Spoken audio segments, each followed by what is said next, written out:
Guru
Kita lanjutkan surah Al-Baqarah tasik dan ayat 128. Qala Allah Ta'ala fil Qur'anil Karim, A'udzu billahi minasy syaithanir rajim. Bismillahirrahmanirrahim. Ya ayyuhan nasu kulu mimma fil ardi halalan thayyiban wa la tattabi'u khutuwatis syaitan innahu lakum aduwwun mubin. Innama ya'murukum bis-su'i wal fahsya'i wa an taqulu 'ala Allahi ma la ta'lamun. Ya ayyuhan nas, eling-eling manungsa kabeh, kulo padha mangerto sira kabeh mimma saking barang fil ardi kang tetep ing dalem bumi, halalan halal thayyiban tur bagus. Wala tatabi lan aja padha anut sapa sira kabeh berwati setan ing pira-pira langkai setan. Innahu setuhune setan lakum marang sira kabeh iku aduun dadi satru mubinun kang pertelo. Innama ya'murukum angin pestine perintah sapa setan kum ing sira kabeh bisu'i kawan Allah wal fahsya'i lan banget Allah. Wa antakululan yen to ngucap sapa sira kabeh Allah ing atase Gusti Allah mak barang la ta'lamun kang orang padha ngerti sapa yo sira kabeh. Kita wae syariat tunggalan desita wali tunggalan desita sama. Ing zaman jahiliyah ana golongan-golongan kang ora gelem mangan daging unta.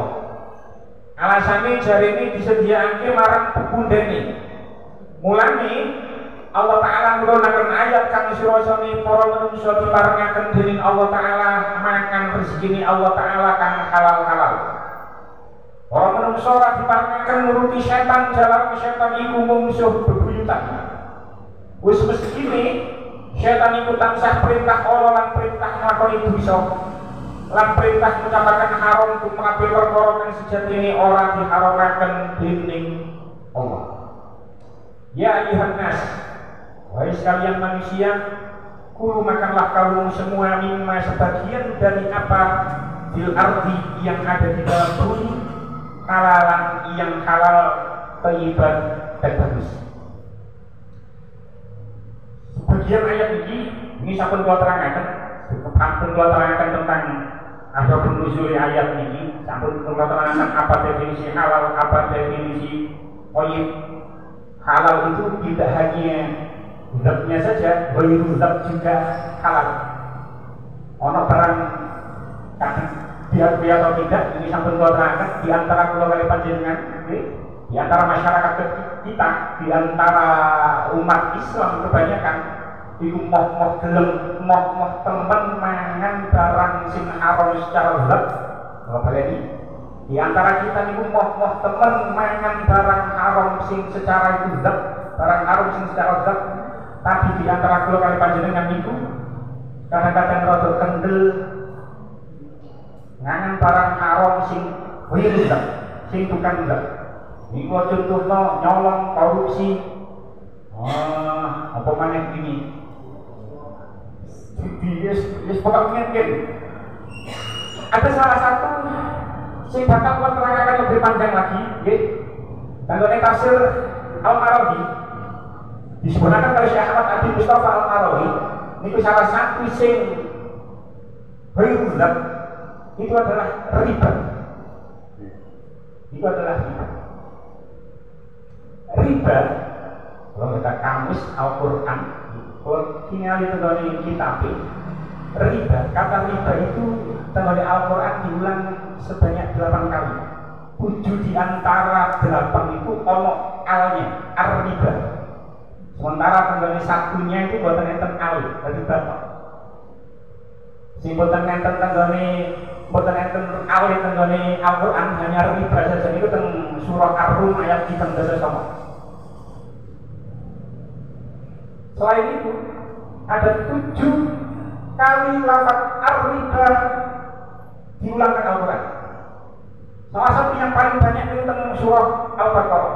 Surah Al-Baqarah itu tentang ayat 235 lafaz ar-riba itu diulang sampai 3 kali. riba itu jelas haram.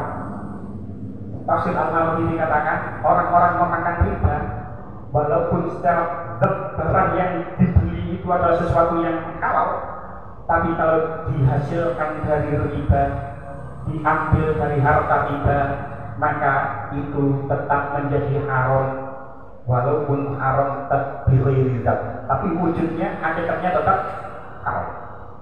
Nah, riba itu jelas ayat riba itu haram. Gusti Allah dawuh wa halallahu al-bai'a wa harrama riba. Allah itu menghalalkan jual beli dan mengharamkan riba. Tapi ulama sepakat ya riba itu jelas haram. Tapi apakah bunga bank itu haram? Itu ulama tidak sepakat kalau bunga bank itu haram. Ketika zaman Kanjeng Nabi, ketika zaman sahabat, ketika zaman tabi'in, itu belum ada lembaga seperti bank. Riba zaman dia, aku utang pada sampean, dari pulau utang sampean 1 juta, engkau baliknya itu 3 juta, 100. Riba zaman dulu itu personal. Sekarang sudah ada lembaga yang namanya bank, ada bunga bank, sehingga ulama itu tidak satu suara, gak sepakat kalau bunga bank itu termasuk haram. Ulama-ulama kontemporer banyak yang mengharamkan bunga bank, termasuk diantaranya Dr. Yusuf Al-Qaradawi saking Mesir. Mungkin dengan pernah mendengar ulama jenis Syekh Yusuf Al-Qaradawi. Jadi termasuk salah satu ulama yang mengharamkan bunga bank. Di antara ulama kontemporer lagi, ulama modern yang mengharamkan bunga bank, niku Syekh Wahbah Az-Zuhaili, seseorang mufassir yang sering mencuplik pendapatnya karena beliau mempunyai kitab tafsir bernama Tafsir Al-Munir karena Syekh Wahbah Az-Zuhaili. Tapi enten sebagian ulama yang berpendapat bahwasanya bunga bank itu tidak halal. Bunga bank itu halal. Termasuk diantaranya Syekh Ali Jum'ah. Syekh Ali Jum'ah itu ulama kontemporer itu berpendapat bahwasanya bunga bank itu halal. Termasuk diantaranya Syekh Sayyid Tantawi. Beberapa kali pendapatnya beliau kula cuplik sebab kula gada kitab sing jenenge Tafsir Al-Wasit. Beliau ini termasuk Mufti Al-Azhar. Orang Mufti Al-Azhar Kairo Mesir itu berpendapat Syekh Tantawi yang mempunyai kitab Tafsir Al-Wasit bahwasanya bunga bank itu halal. Apa yang ingin saya sampaikan? Lek bunga bank itu ulama memang berbeda pendapat. Ono sing ngarani halal, ono sing ngarani haram. Walaupun jumhur mengatakan haram, karena itu termasuk riba. Tapi kalau menceritakan apa yang saya tahu, apa yang saya dengar, saat ini itu kata orang terperangkap investasi berkedok bagi hasil.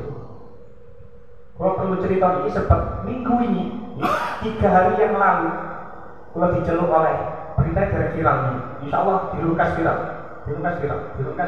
mungkin orang sing roh memang mawon, mendel mawon.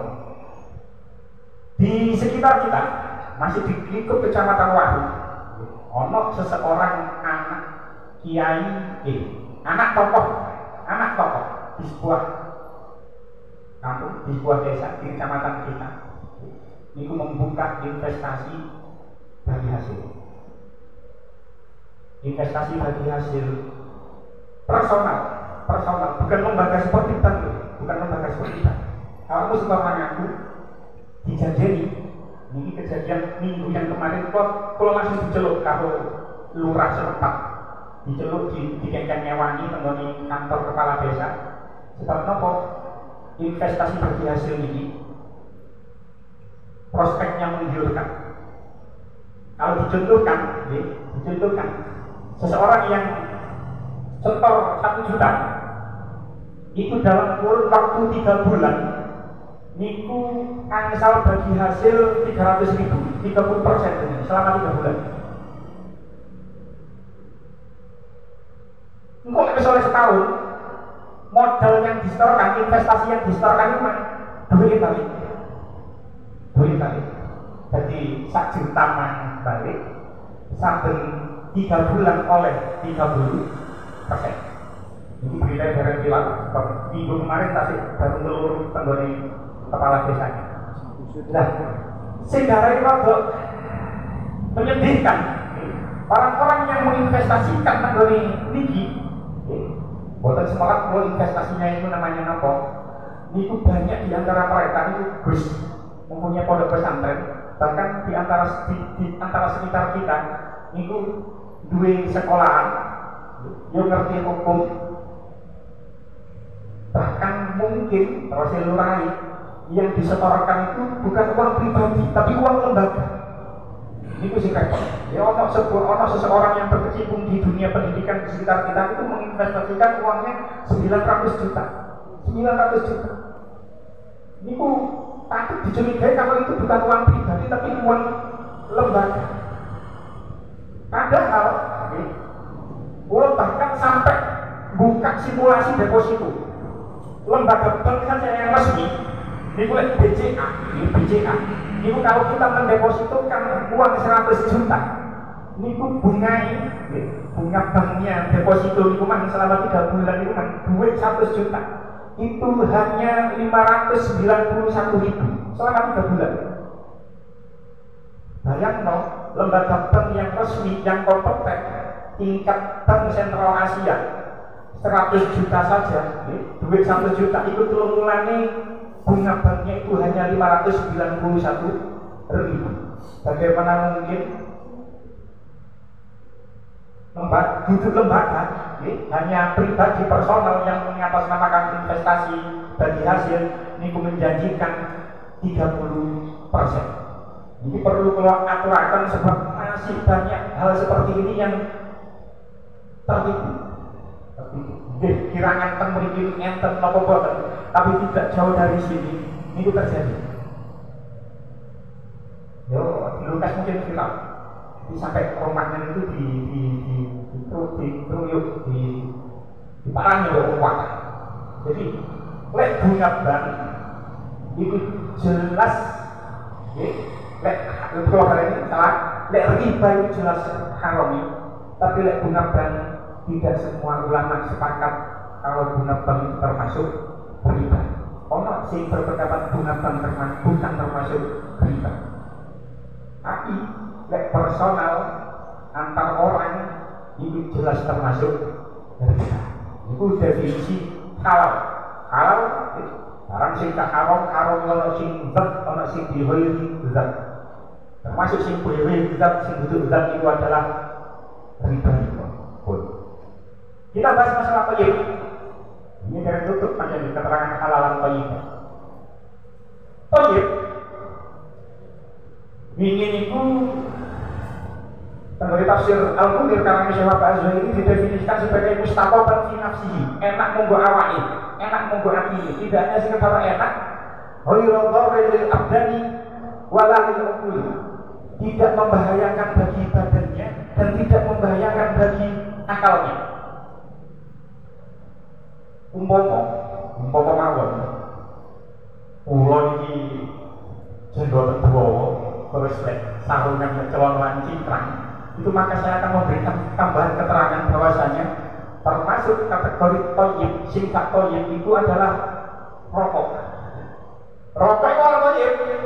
Cara niku lho nggih, cara orang yang memberikan keterangan bahwasanya rokok itu haram. Rokok itu tidak termasuk kategori thayyib. Sebab medis, secara medis itu sepakat, ilmu kedokteran sepakat bahwasanya merokok itu berbahaya. Maka kalau tulisan merokok membunuhmu, merokok dapat menyebabkan kanker tenggorokan, merokok menyebabkan kanker mulut dan lain sebagainya. Bahkan fatwa MUI tahun 2009 itu fatwa MUI mengeluarkan bahwasanya merokok itu haram. Tapi bagi anak-anak, ibu hamil dan di tempat umum, itu fatwa MUI mengeluarkan seperti itu. Merokok itu haram bagi anak-anak, ibu hamil dan di tempat umum. Nah, berhubung sing nerang niku wong rokokan. dolek keterangan sing liya. Terus sing nerangke wong rokokan dolek keterangan liya. Dengan mungkin nanti pireng seorang ulama besar sing paring asma Syekh Jampes. Sinten Jampes niku? Syekh Ihsan Jampes. Mungkin beberapa di antara panjenengan yang sing nate ziarah teng mriku. Syekh Ihsan Jampes iku nggadah kitab namanya kitab Irsyadul Ikhwan fi Bayani Ahkami Syarbil Qahwah wa Duhan. Kitab yang menerangkan kepada saudara-saudara, kepada teman-temannya tentang hukum minum kopi dan merokok. Ini sampai di kitab kitab. Kalau Syekh Ihsan Jampes, merokok itu mubah. Kalau saya jawab itu perokok itu mubah. Bahkan perokok itu dapat menambah kemampuan berbicara, menjadikan seseorang bersemangat. Makanya kopi karo rokok itu adalah sumber inspirasi. Itu ya kayak wong sing rokokan wis ngopi bener. Kayak kula ngeten iki, kula gawe persiapan bakal ngaji ngeten iki, ya setidaknya ada 2 cangkir kopi, mungkin itu paling gak 2 cangkir kopi ambek rokok. Lek gak ono kopi, gak ono rokok, berat. Maka disampaikan lek ngongkon kula ngaji pas saya poso ora iki sak jadi burak kula. Burak sebab poso wis sinau gak ngopi, gak rokokan burak. Jadi kok nyiapno materi ngaji ngeten yo ono kopi ini, kopi entek gawe maneh sampai rong cekir. Kudu ono rokok. Jadi menurut saya Ihsan Jampes rokok itu mubah. Sampai kategori makruh bahkan orangane haram. Makanya menilai ditakdirno ketemu Ramadan mana wis ngaji sing maca tok ae, ati ngaji sing sinau mbuh maca kitab nopo sing gampang kasih keterangan-keterangan kok. Nah, mengapa ulama ini tidak sepakat kalau rokok itu haram? Padahal secara medis rokok itu berbahaya.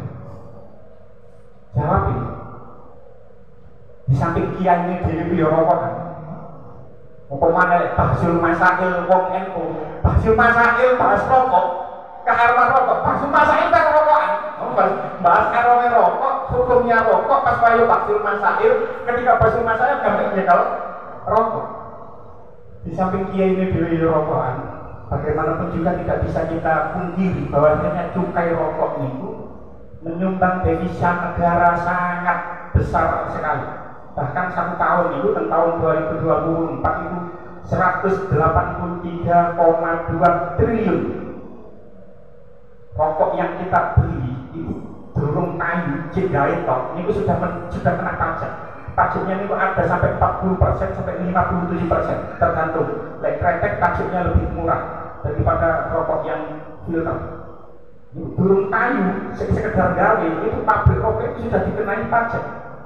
Sehingga rokok itu menyumbang devisa negara sampai 183 triliun. Makanya saat ini diperketat, mungkin devisa menurut nanti 2025 pastinya itu. Tapi akhirnya timbullah rokok-rokok sing non cukai. Nah, ini kan pakai rokok-rokok non cukai. Di samping itu, rokok itu efek bahayanya itu tidak seketika. Yaitu kalau wong mendem mabuk, langsung mabuk. Wong konsumsi narkoba langsung langsung mabuk dan sebagainya. Beda dengan rokok. Rokok itu efeknya tidak seketika kayak wong mabuk, kayak wong narkoba tidak. Makanya ulama tidak sepakat bahwasanya kalau rokok itu haram, paling tidak makruh, bahkan masih ngarani mubah. Bahkan secara medis penduduk Indonesia ini, penduduk Indonesia sing meninggal itu karena rokok itu bukan urutan nomor 1. Rokok itu orang sing kena penyakit paru itu menduduki peringkat 5 gara-gara meninggal karena penyakit paru karena rokok. Ini bukan dari peringkat 5. Sing peringkat 1 kata wong mati itu karena stroke. Sing nomor 3, nah setelah potong telur, sebab ini sing banyak, lebih banyak orang mati karena diabetes, lebih banyak orang mati karena kebanyakan gula daripada orang mati karena merokok. Iki yo rada bener masih gawe rokokan. Cuman seperti itu, maksudnya seperti itu. Rokok niku lek digawe wong sing nerangno, wong sing jenggoten, wong sing citran, rokok itu gak koyit karena rokok itu membahayakan bagi badan, rokok itu membahayakan bagi tubuh.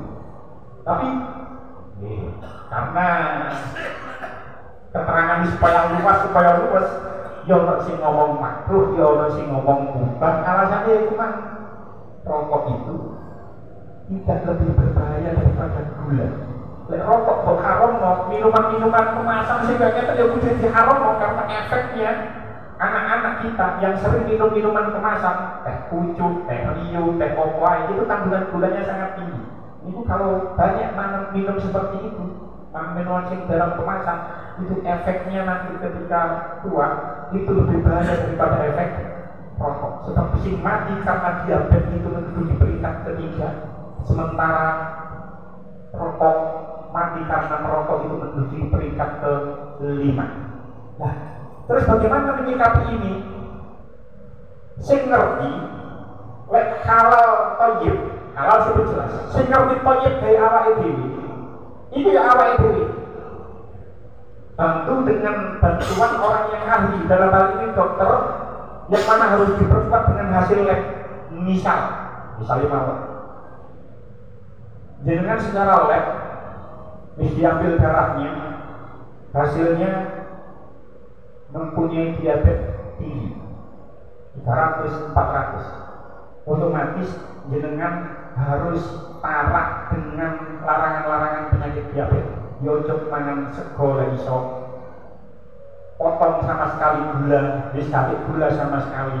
Iku kudu kaya ngono. Dadi sing ngerti koyep yo awake dhewe, tentu dengan dukungan dokter dan dikuatkan dengan hasil laboratorium. Seluruh wong sing wis misale mawon wis kena penyakit jantung wis dipasang ring, wis gak usah rokokan. Jadi sing ngerti koyep tidaknya bagi dirinya, sesuatu yang koyep itu tidaknya itu ya dirinya sendiri. Tentu ya dengan dukungan dokter yang ahli di bidangnya dan hasil bukti laboratorium. Jadi makanan yang halal di bukti terang, makanan yang halal itu bisa membuat ibadah menjadi terasa ringan, sementara makanan yang toyib itu bisa membuat badan menjadi sehat. Lanjutannya ayat, wala tattabi'u khutuwati syaitan. Dan janganlah kamu mengikuti langkah-langkah setan, karena sesungguhnya setan itu adalah musuh yang nyata bagimu. Kota sih enggak? Buyen, awal-awal Baqarah, ketika tasukkan ayat 14. Ketika ayat 14 itu, tengok berikut Gusti Allah dawuh, wa idza laqul ladina amanu qalu amanna wa idza khalau ila syayatinihim qalu inna ma'akum innama nahnu mustahzi'un. Apabila mereka bertemu, mereka ini bertemu orang-orang munafik, bertemu dengan orang-orang yang beriman, mereka berkata saya beriman. Tapi ketika mereka kembali kepada syayatinihim, kepada kepala-kepalanya, bila syayatinihim qalu innama ma'akum innama nahnu mustahzi'un. Orang-orang munafik itu ketika kembali bertemu dengan syayatinihim, pemimpin-pemimpinnya, mereka berkata inna ma'akum, sesungguhnya kami bersama kamu, innama nahnu mustahzi'un, sesungguhnya kita hanya berguyu. Biar ketika tenggone ayat 14 ini, apa yang saya sampaikan 3,5 tahun yang lalu, ketika mengikuti 14 tahun, ketika surah Al-Baqarah ayat 14 itu, salon ini mulai kemarin tapi ngaji itu angkat salon sih, mulai ngaji diangkat mana salon ini?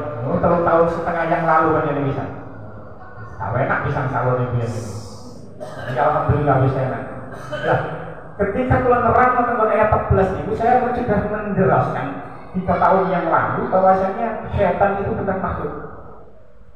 Setan itu sifat. Mungkin biar sing ngaji gak seakeh sakiki. Kalau ini apa yang saya terangkan 3 tahun yang lalu tentang ayat 14, setan itu bukan makhluk, setan itu sifat. Ulama ini berbeda pendapat tentang asal usul kata setan. Ada yang berpendapat kata setan itu dalam bahasa Arab itu terambil dari bahasa Ibrani. Sebab napa tenggone Taurat itu sudah ada kata syaitan yang mana orang-orang Yahudi saat itu menggunakan bahasa Ibrani. Jadi ada yang mengatakan bahasa syaitan itu terambil dari bahasa Ibrani. Walaupun ada juga yang berpendapat syaitan itu terambil dari bahasa Arab kuno. Jadi jauh sebelumnya itu kata syaitan itu sudah ada dari bahasa Arab. Buktinya nopo? Tenggone kata-kata bahasa Arab itu ono kata syapoto, ono kata syapo, ono kata syapona, ono kata syapato. Jika ada ulama ahli bahasa itu berpendapat bahwasanya kata syaitan itu terambil dari kata syapona. Syapona itu maknanya aduh. Sebab nopo? Syaitan itu aduh teko rahmati Gusti Allah. Syaitan itu menjauh dari kebenaran, syaitan itu menjauh dari rahmati Allah. Ada juga yang berpendapat syaitan itu terambil dari kata syato. Syato itu maknanya melakukan kebatilan. Ada yang mengatakan dari kata syakona, ada yang mengatakan dari kata syato. Nah, perlu diingat mana di antara kali panjenengan mungkin dia agak salah persepsi kalau mengatakan bahwasanya setan itu makhluk. Padahal setan itu bukan makhluk, tapi setan itu sifat. Tenggone surah Al-An'am ayat 111. Tenggone Gusti Allah dawuh, wa kadzalika ja'alna likulli nabiyyin aduwwan syayatinal insi wal jinni yuhi ba'du ila ba'din zukhrufal qawli ghurura. Dan demikianlah wa kadzalika ja'alna, dan demikianlah kami menjadikan likulli nabiyyin, bagi setiap nabi, aduwwan, musuh. Setiap nabi itu terasa Gusti Allah. Wa kadzalika ja'alna likulli nabiyyin aduwwan, dan demikian kami jadikan setiap nabi itu musuh syayatinal insi, setan menungso, wal jinni, dan jin. Jadi setan itu ono sing teko golongan menungso, ono sing teko golongan jin. Yuhi ba'du ila ba'din. Sebagian mereka membisikkan kepada sebagian yang lain ila ba'din zukhrufil qawli ghurura, dengan perkataan yang indah sebagai tipuan. Nah, khutuwat itu tentang tafsir Al-Qurtubi dikatakan khutuwat itu saking kata khutwah.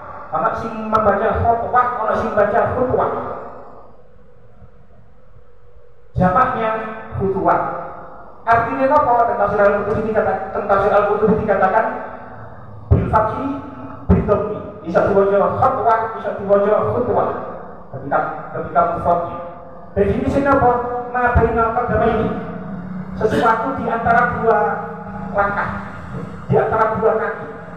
Yang dimaksud adalah langkah. Jadi khutuwat syaitan, langkah-langkah syaitan. Sebab apa? Syaitan itu menggoda kita itu selangkah demi selangkah, tahap demi tahap. Salah satu contoh khutuwat syaitan yang dari golongan jin, yang mana kita tiap malam selalu digoda oleh setan, tapi awak dhewe tak krasa wonten ae.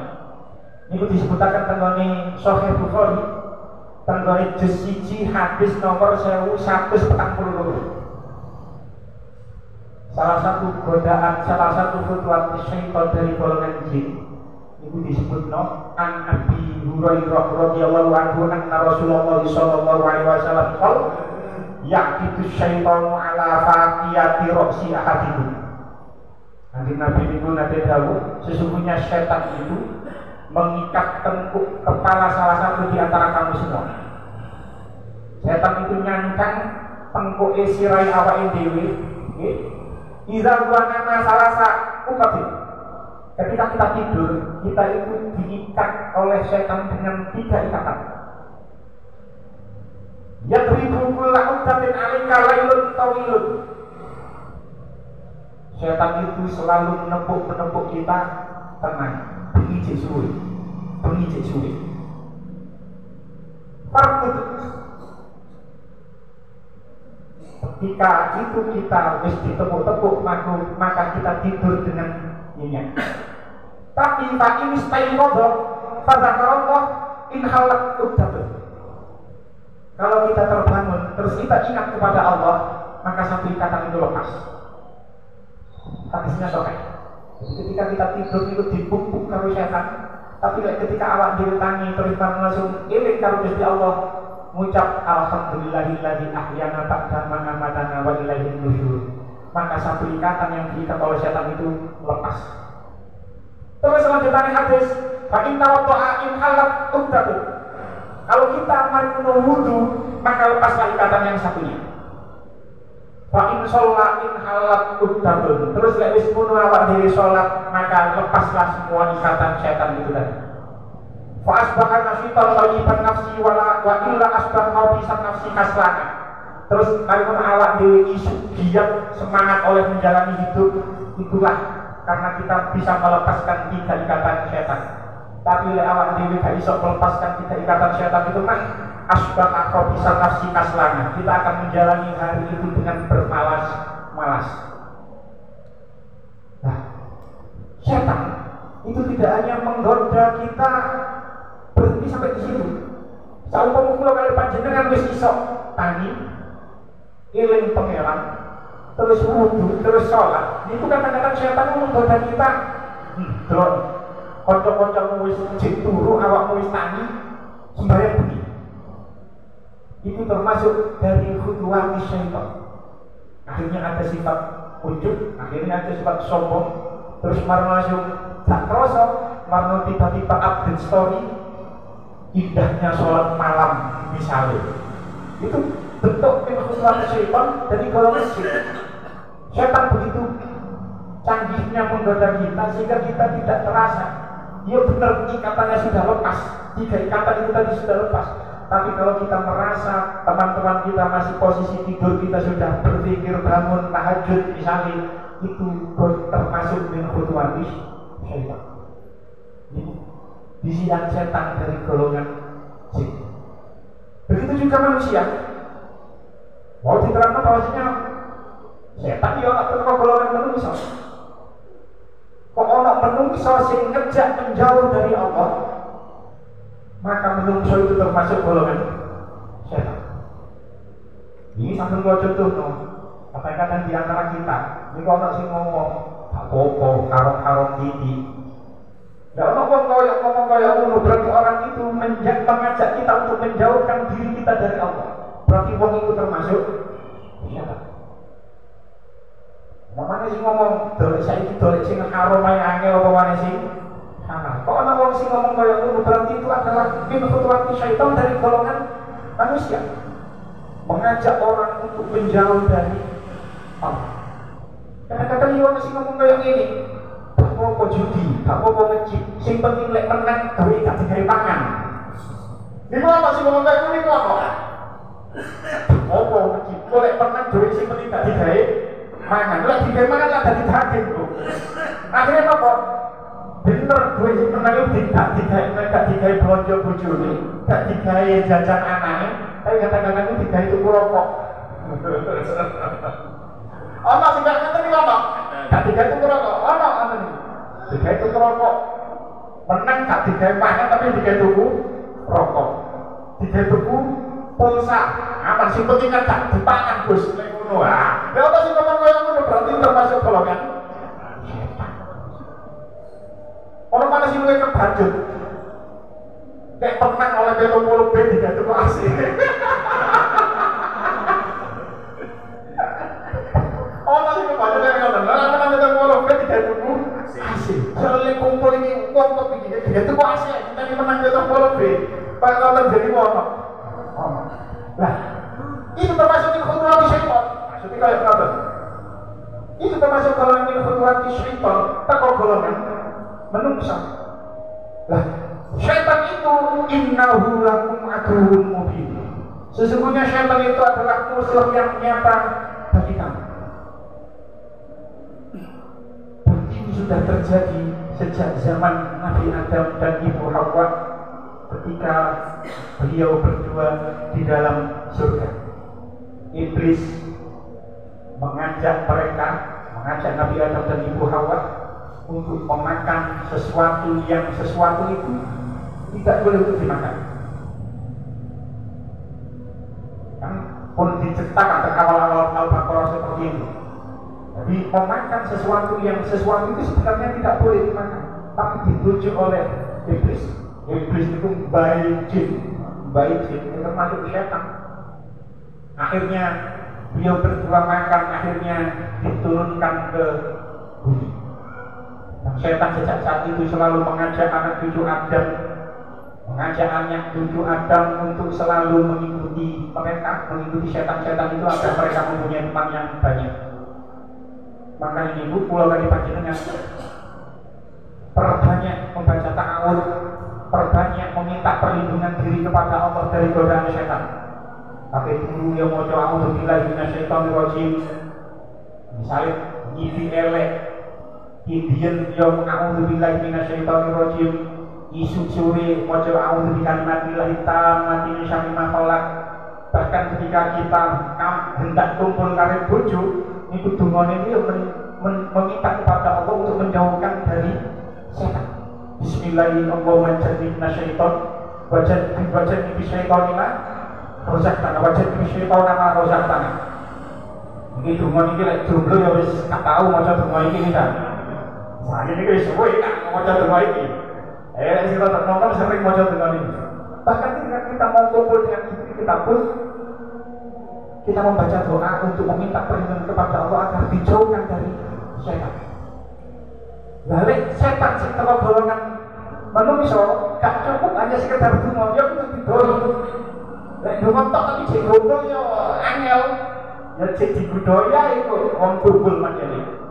Maka dari itu lanjutan ayat selanjutnya, innama ya'murukum bis-su'i wal fahsya'i wa in taqulu 'ala Allahi ma la ta'lamun. Sesungguhnya syaitan itu hanya menyuruh kamu berbuat jahat dan keji dan mengatakan kepada Allah apa yang tidak kamu ketahui. Pengenai ayat ini ada dua lafaz, asyuk wal fahsya. Apa bedanya syuk wal fahsya? Dalam tafsir Al-Qurtubi dikatakan menurut Imam Al-Qurtubi, kultu mengucap coba insun fa'ala hadzaki asyuk ma la haddafi wal fahsya'u ma fihi haddun. Terus Imam Al-Qurtubi sing jenenge syuk itu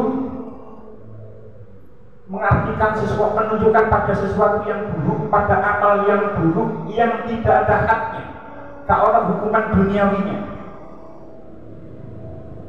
Ngilokno wong itu termasuk syuk karena gak ada hati, gak ada hukuman duniawinya. Ngilokno wong, bully wong, ngerasani wong itu tidak ada haknya, gak ada hukuman duniawinya. Sementara fahsya mafihi haddun. Lek fahsya itu sesuatu yang buruk, amal yang buruk yang ada haknya, ada hukuman duniawinya. Contohnya apa? Ngombe ono hati, nyolong ono haknya, zina ono haknya, mateni wong ono haknya. Insyaallah dibahas dengan beberapa pertemuan selanjutnya masalah kisos. Nututi Ramadan bobotan itu. Tapi yang dimaksud syuk itu amal yang buruk yang tidak ada haknya, sementara fahsya itu amal yang buruk yang ada haknya, haknya hukuman duniawi. Nah, setelah asal pasir edukasi itu diceritakan banyak sekali tentang cerita-cerita bahwa syaitan itu memang menggoda kita untuk melakukan baik itu syuk atau fahsya. Cerita ada orang laki-laki sing saking emosine niku sampai ngomong sampai nadar kabeh belek anake, saking emosine nang ngene anake terus ngomong ucap tak belek.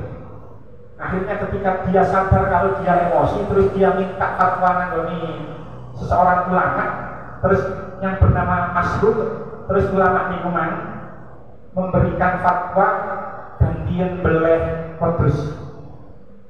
Artinya apa? Syaitan itu kadang-kadang juga mengajak orang untuk bernadar dalam maksiat. Orang cerita salah satu sahabat Kanjeng Nabi Abdullah bin Mas'ud ini pernah kedatangan tamu kata, terus nyuguhi bubur. Terus ada salah satu tamu sing boten purun mak bubur. Terus ditangguti kali Abdullah bin Mas'ud, apa kok gak gelem mangan bubur? Oh poso kan? Boten gak poso. Terus aku kok gak mangan bubur? Terus si tamu ini man, saya telah mengharamkan bubur pada diri saya. Apa jawab Abdullah bin Mas'ud? Hadza min khudwati syaitan fat'an wa kafir an yaminik. Ini termasuk dari langkah-langkah setan. Maka makanlah dan tebuslah sumpahmu. Nah, ini tafsir Ibnu Katsir dikatakan an Ibnu Abbas, pendapat Ibnu Abbas, maka nabi yaminin au nadrin fi ghadabin fa huwa min khudwati syaitan wa kafaratuhu kafaratu yaminin. Sapa wongi sing sumpah atau sing nadar dalam keadaan emosi, dalam keadaan marah, itu termasuk langkah-langkah setan. Min khudwati syaitan. Lek wis ngono ya apa, wis emosi terus mengucap sesuatu yang mana sesuatu tersebut sebenarnya halal tapi diharamno dhewe. Ini cuman wa taqulu 'ala Allahi ma la ta'lamun. Wong barang sing halal kok diharamno terhadap dirinya sendiri. Maka lek wis ngucap koyo ngoten, maka dia harus menebus kafarah sumpah. Napa kafarah sumpah? Apa kafarahnya? Penggantinya kafarahnya sepersiji memerdekakan budak. Dan kalau tak memerdekakan budak, maka memberi makan 10 orang miskin.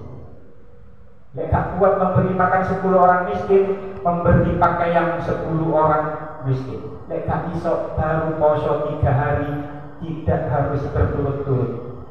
Itu kafarahnya sumpah. Jadi kalau salah satu di antara kita mengucap sesuatu yang sebetulnya itu halal, tapi kok tak gelem melakoni itu, mengharamkan atas dirinya sendiri, maka orang itu harus membayar kafarah sumpah.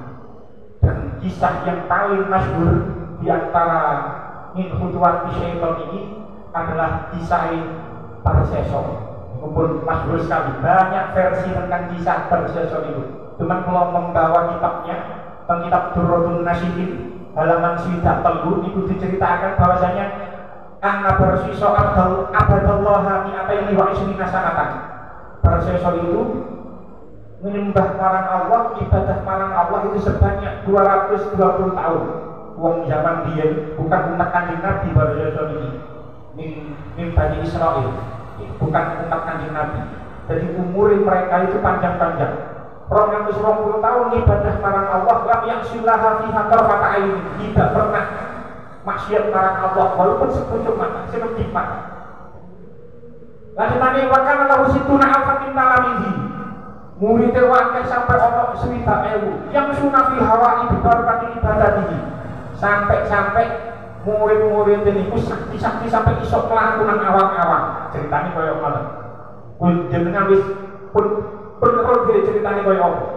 Akhirnya singkat cerita mawon karena sampai malaikat itu gawok, memiliki dikatakan kata aja pada malaikat ini ibadah tadi. Allah malaikat itu sampai gawok dengan ibadahnya Barseso. Kalau Allah Taala ma ta'jabuna minhu, ini alam ma ta'lamun, inna Barseso fi ini yakfuru wa yakfuru naro abadal abidin. Apa yang membuat kamu semua itu heran? Sesungguhnya Barseso itu di dalam ilmumu dia akan kafir dan akan kekal di dalam neraka sekekal-kekalnya. Kita sudah tahu sendiri, lalu ada iblis yang menyerupai menjadi orang yang ahli ibadah. Terus masuk iblis itu nyamar mlebu nang kamar Barseso selama 3 hari gak mangan gak ngombe. Lalu Barseso niku sampai gawok, terus ditakoni kenapa kok kamu iso ibadah sampai gak mangan gak ngombe, sementara aku ibadah itu gak mangan gak ngombe. Singkat cerita, karena aku tahu ngelakoni dosa. Kayak sampai kepingin kaya aku ya lakoni dosa. Diberi 3 pilihan, diberi 3 pilihan tentang beri pilihane yang cek pas nih ini pertama pilihannya niku zina sampean lakaf alhu gak zina niku haknya besar. Zina itu haknya itu besar. Terus dikongkon mateni ya lakaf alhu, aku gak iso lek mateni itu haknya juga besar. Bahkan misal wong mati haknya itu dipateni. Besok kalau kita akan bahas dari masalah kisos. Terus akhir pilihan ketiga asrut al-khamr, mundio khamr. Karena lek khamr itu tak ngelipat wong liya, ya, tak ngelipat wong liya. Lek mateni kan ngelipat wong liya. Zina yang ngelipat wong liya, tapi lek khamr kan gak ngelipat wong liya. Dan di antara tiga itu khamr itu cara hadnya itu yang paling ringan di antara yang lain. Akhirnya para sesama mobil khamr terus mendem, akhirnya zina, kemudian akhirnya diceritakan keponakan karo bojone, ngoten. Marmo akhirnya perang padu terus akhirnya dipateni karo bojone terus iblis menyamar awakmu gelem tak lepas motor kene. Sujud tomak aku, singkat cerita akhirnya Barseso tidak bisa sujud, akhirnya dikongkon mantuk tok, akhirnya Barseso menundukkan kepala, menganggukkan kepala, akhirnya Barseso mati dalam keadaan kafir. Apa yang bisa kita jadikan pelajaran dari kisah ini? Khutuwatus syaitan ini bentuknya sangat halus sekali. Sangat halus sekali. Kita sendiri kadang-kadang itu tidak merasa kalau itu termasuk bisikan syaitan. Makanya kalau kali panjenengan kudu ngekeh ta'awud, mungkin kalau kali panjenengan bisa menghindari godaan-godaan syaitan sehingga kita tidak menjauh dari rahmat Allah. Pun jika kesempatan mungkin kita diberikan manfaat. Assalamualaikum warahmatullahi wabarakatuh. Allahumma ja'alna wa uladana wa dhurriyyatina min ahli al-ilmi wa ahli al-khair wa la taj'alna wa iyyahum min ahli syarri wa dhayr. Allahumma ja'alna wa iyyahum min ibadika sholihin. Allahumma ja'alna wa iyyahum min ibadika sholihin. Allahumma ja'alna wa iyyahum min ibadika sholihin. Rabbana atina fid dunya hasanah wa fil akhirati hasanah wa qina adzabannar. Rasulullah sallallahu alaihi wasallam. Alhamdulillah warahmatullahi wabarakatuh.